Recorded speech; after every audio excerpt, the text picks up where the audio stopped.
இன்னைக்கு ஹிந்து நியூஸ் பேப்பர்ல என்ன இம்பார்ட்டன்ட் நியூஸஸ் இருக்கு அப்படின்னு சொல்லி பார்ப்போம். ஸோ நேத்து பீகார்ல எலெக்ஷன் முடிஞ்சு அந்த ஓட் கவுண்டிங்லாம் நடந்திருக்கு. அதுல 243 சீட்ல 202 சீட் வந்து யார் பார்த்தீங்கன்னா பிஜேபி தலைமையில் இருக்கக்கூடிய கூட்டணி வின் பண்ணியிருக்காங்க.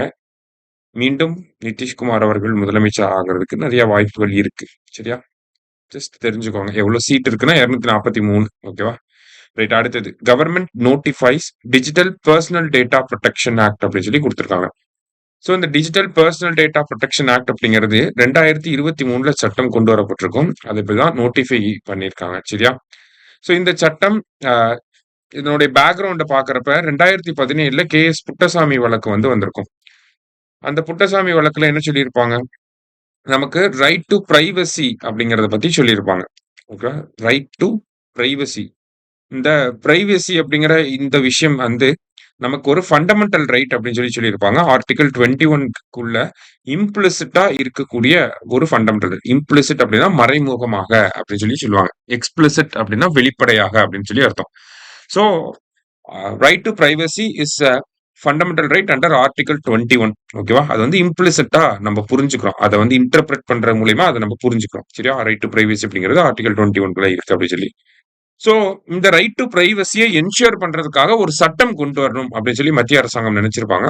அதற்காக BN ஸ்ரீகிருஷ்ணா கமிட்டி வந்து போட்டிருப்பாங்க. BN Srikrishna committee. சரியா? இந்த கமிட்டி தான் இந்த டேட்டா ப்ரொடெக்ஷன் ஆக்ட் எப்படி இருக்கணும்னு சொல்லி ஒரு டிராஃப்ட வந்து கொடுத்திருப்பாங்க. 2017 ஒரு டிராஃப்ட் வந்திருக்கும். 2018 ஒரு டிராஃப்ட் வந்திருக்கும். ஓகேங்களா?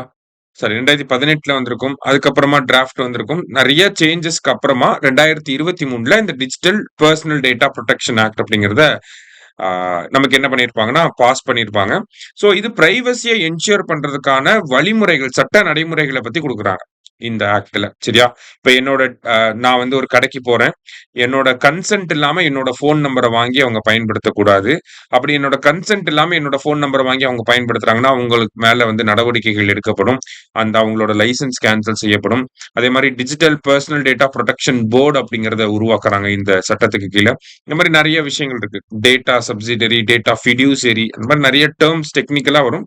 நமக்கு பேசிக்கா உள்ள விஷயங்களை தெரிஞ்சுக்கிட்டா போதும். KS புட்டசாமி வழக்கு ரைட் டு பிரைவசி அப்படிங்கிற ஜட்மெண்ட் ஆர்டிகல் 21 ரிலேட் பண்ணி வருது. அடுத்ததா பாத்தீங்கன்னா BN ஸ்ரீகிருஷ்ணா கமிட்டியோட ரெக்கமெண்டேஷன்ஸை பேஸ் பண்ணி நிறைய சேஞ்சஸ் கொண்டு வந்து இந்த digital personal data protection act அப்படிங்கறத 2023 கொண்டு வந்திருக்காங்க அப்படிங்கறத தெரிஞ்சுக்கோங்க. சரியா? அடுத்தது Tamil Nadu disaster rescue team wins national level competition. பேரிடர் மீட்பு படை இருக்காங்க இல்லையா, அந்த பேரிடர் மீட்புக்கான ஒரு காம்படிஷன் அப்படிங்கிறது உத்தரப்பிரதேசோட காசியாபாத் அப்படிங்கிற டிஸ்ட்ரிக்ட்ல நடந்திருக்கு. அதுல தமிழ்நாடு வந்து ஃபர்ஸ்ட் பிளேஸை வின் பண்ணியிருக்காங்க. சரியா? பேசிக்கான டேட்டா தான் அது. ஃபர்ஸ்ட் தமிழ்நாடு போலீஸ் வந்து ஃபர்ஸ்ட் பிளேஸ் வந்திருக்கு அப்படிங்கறது தெரிஞ்சுக்கோங்க. அவ்வளவுதான். சரியா? அடுத்தது நேத்து வந்து பாத்தீங்கன்னா நவம்பர் 14 வந்து டயபெட்டிஸ் டே அப்படின்னு சொல்லுவாங்க. ஓகேவா? டயபெட்டிஸ் டேனா நவம்பர் 14. ஸோ இந்த டயபெட்டிஸ் ரிலேட்டடா தமிழக அரசாங்கம் என்ன பண்ணியிருக்காங்க அப்படிங்கிறத நம்ம பார்ப்போம். சரிங்களா? டயபெட்டிஸ் ரிலேட்டடா பாக்குறப்ப ஃபர்ஸ்ட் திங் என்னன்னா, இந்தியாவிலேயே இந்த குழந்தைகளுக்கு வந்து இன்சுலின் தடுப்பூசி போடுறாங்க இல்லையா, அது வந்து தமிழ்நாட்டுல மட்டும்தான் இருக்கு. ஓகேவா? இன்சுலின் ஃபார் சில்ட்ரன் அப்படிங்கிறது தமிழ்நாட்டுல மட்டும்தான் இருக்கு. அடுத்ததா பாத்தீங்கன்னா நமக்கு மக்களை தேடி மருத்துவம் அப்படிங்கிற திட்டம் இருக்கு. 2021 சமணப்பள்ளி கிருஷ்ணகிரியில வந்து இந்த திட்டம் கொண்டு வராங்க. எதுக்காகனா நான் கம்யூனிகபிள் டிசீசஸ அட்ரஸ் பண்ணணும் அப்படிங்கிறதுக்காக. நான் கம்யூனிகபிள் டிசீசஸ்னா என்ன வரும்? நமக்கு டயபெட்டிஸ் வரும், ஹைப்பர் டென்ஷன் வரும், பிளட் பிரஷர், அந்த pressure, stroke, cancer, heart attack, இது எல்லாமே பாத்தீங்கன்னா நான் கம்யூனிகபிள் டிசீசஸ்ல வந்துடும். அதுல டயபெட்டிஸ் ரிலேட்டடா நம்ம வந்து நிறைய பேரை வந்து காப்பாத்திருக்கோம் அப்படின்னு சொல்லியிருக்காங்க. அதுக்கப்புறமா 2024 இந்த சக்கரை நோய்க்காகவே பாதம் பாதுகாப்போம் அப்படிங்கிற திட்டம் வந்து கொண்டு வந்திருப்பாங்க. பாதம் பாதுகாப்போம் அப்படிங்கிற திட்டம் வந்து கொண்டு வந்திருக்காங்க. இந்த திட்டத்தை பொறுத்த வரைக்கும் பாத்தீங்கன்னா சக்கரை நோய் வர்றவங்களுக்கு நமக்கு என்ன ஆகும்னா கால்ல நிறைய இம்பாக்ட் வந்து ஏற்படும். கால் வந்து அட்டாக் ஆகும். சோ அவங்கள வந்து பாதுகாக்கிறதுக்காக இந்த பாதம் பாதுகாப்போம் அப்படிங்கிற திட்டத்தை வந்து தமிழக அரசாங்கம் வந்து கொண்டு வந்திருக்காங்க. அதற்கு கீழே பாத்தீங்கன்னா கிட்டத்தட்ட 45,000 பேரு கிட்ட என்ன இருக்கு அப்படின்னா காப்பாத்தி இருக்காங்க அப்படின்னு சொல்லியிருக்காங்க. சரியா? சோ இது எல்லாமே டயபெட்டிஸ்க்காக எடுக்கப்பட்ட நடவடிக்கைகள். இதுக்கப்புறம் என்ன பண்ண போறாங்கன்னா, இந்த பிரெக்னன்ட் மதர்ஸ்க்கு டயபெட்டிஸ் வராம பாத்துக்க போறாங்க. அதுக்கான சிறப்பு திட்டம் அப்படிங்கிறத கொண்டு வர போறாங்க. அந்த திட்டம் வந்துச்சு அப்படின்னா, ஐ மீன் பிரெக்னன்ட் மதருக்கு வந்து டயபெட்டிஸ் வந்துச்சுன்னா, அது அப்படியே குழந்தைகளுக்கும் டிரான்ஸ்ஃபர் ஆகும். அதனால தான் அந்த ஒரு சிறப்பு திட்டம் அப்படிங்கிறத கொண்டு வர போறோம்னு சொல்லியிருக்காங்க. சரியா? சோ இது டயபெட்டிஸ் ரிலேட்டடா தமிழக அரசாங்கம் என்ன பண்ணியிருக்கிறாங்க அப்படிங்கிறத தெரிஞ்சுக்கிறோம். அடுத்தது நவம்பர் 15 வந்து பாத்தீங்கன்னா, ஜன்ஜாத்திய கௌரவ் திவாஸ் அப்படின்னு சொல்லுவாங்க. அதாவது நேஷனல் ட்ரைபல் பிரைட் டே அப்படின்னு சொல்லுவோம். ஓகேங்களா? பிர்சா முண்டாவுடைய பிறந்த தினத்த தான் இந்த நேஷனல் ட்ரைபல் பிரைட் டே அப்படின்னு சொல்றோம். 150வது பர்த் ஆனிவர்சரி இவருக்கு. 2024, 25 வந்து பிர்சா முண்டாவோட 150வது பர்த் ஆனிவர்சரி. சோ அது ரிலேட்டடா ட்ரைபல்காக இருக்கக்கூடிய திட்டங்கள ஜஸ்ட் தெரிஞ்சுப்போம். ஓகேங்களா? பிஎம் ஜன்மன் அப்படிங்கிற திட்டம் இருக்கு. 2023ல கொண்டு வந்திருப்பாங்க. இது வந்து பாத்தீங்கன்னா 75 பர்ட்டிகுலர்லி வல்னரபிள் ட்ரைபல் குரூப்ஸ்க்காக கொண்டு வந்திருப்பாங்க. அவங்களுக்கு பேசிக் இன்ஃப்ராஸ்ட்ரக்சர டெவலப் பண்ணி குடுக்கறதுக்காக. அடுத்ததா பிஎம் ஜுகா அப்படிங்கிற திட்டம் இருக்கு. ஜன்ஜாத்திய உன்னத் கிராம் அபியான் 2024ல வந்திருக்கும் இந்த திட்டம். ஐ மீன் ட்ரைபல் பீப்புளோட சோசியோ எக்கனாமிக் டெவலப்மெண்ட்காக. இப்ப அவங்களோட ப்ராடக்ட்ட வந்து ஜிஐ டேக் வாங்கி குடுக்கறது, அத மார்க்கெட்டிங் பண்ணி குடுக்கறது, அந்த மாரியான ஒரு ஆக்டிவிட்டீஸ்லாம் இது கீழ பண்ணுவாங்க. 2024 இதுதான் குரூப் 1ல கேட்ட கொஸ்டின். சரியா? அடுத்ததா பாத்தீங்கன்னா, நமக்கு ஆதிவாணி அப்படின்னு ஒரு ஆப்ப ரீசென்ட்டா இன்ட்ரோடியூஸ் பண்ணியிருந்தாங்க. இது வந்து 6 ட்ரைபல் லாங்குவேஜ இங்கிலீஷ்லயும், ஹிந்திலயும் டிரான்ஸ்லேட் பண்ணி குடுக்கும். 4வதா பாத்தீங்கன்னா, ஆதி சன்ஸ்கிருதி அப்படின்னு ஒரு டிஜிட்டல் ட்ரைபல் யூனிவர்சிட்டிய கொண்டு வந்திருப்பாங்க. ஓகேவா? Digital tribal university. அதாவது எண்ம அடிப்படையில இருக்கக்கூடிய ஒரு பழங்குடியினருக்கான ஒரு பல்கலைக்கழகம். அதுல அவங்கள பத்தின எல்லா இன்ஃபர்மேஷனும் இருக்கும் அந்த போர்ட்டல்ல. நம்ம போய் அவங்களோட மொழி, கலாச்சாரம், பண்பாடு, பழக்கவழக்கங்கள், வாழ்விடம் எல்லாத்தையும் நம்ம தெரிஞ்சுக்க முடியும். சரியா? இதுவுமே இந்த 3 ஒன், 4த் ஒன், 5த் ஒன் எல்லாமே 2025ல வந்ததுதான். ஆதி கர்மயோகி அப்படின்னு சொல்லுவாங்க. இந்த ஆதி கர்மயோகி அப்படிங்கிறது ட்ரைபல் பீப்புள் மத்தியில லீடர்ஷிப்ப டெவலப் பண்றதுக்காக. மத்தபடி பாத்தீங்கன்னா, ஒரு 11 பழங்குடியின சுதந்திர போராட்ட வீரர்கள் இருப்பாங்க இல்லையா? ட்ரைபல் ஃப்ரீடம் ஃபைட்டர்ஸ் அவங்களுக்கு கிட்டத்தட்ட ஒரு 10 மாநிலங்கள்ல மியூசியம்ஸ வந்து செட்டப் பண்ண போறாங்க. அருங்காட்சியகங்கள செட்டப் பண்ண போறாங்க மத்திய அரசாங்கம். தமிழகத்துல பாத்தீங்கன்னா, தொல்குடி அப்படிங்கிற திட்டம் இருக்கு. அ எஜுகேஷனுக்கான ஸ்காலர்ஷிப் ஸ்கீம்ஸ் அப்படிங்கிறது இருக்கு.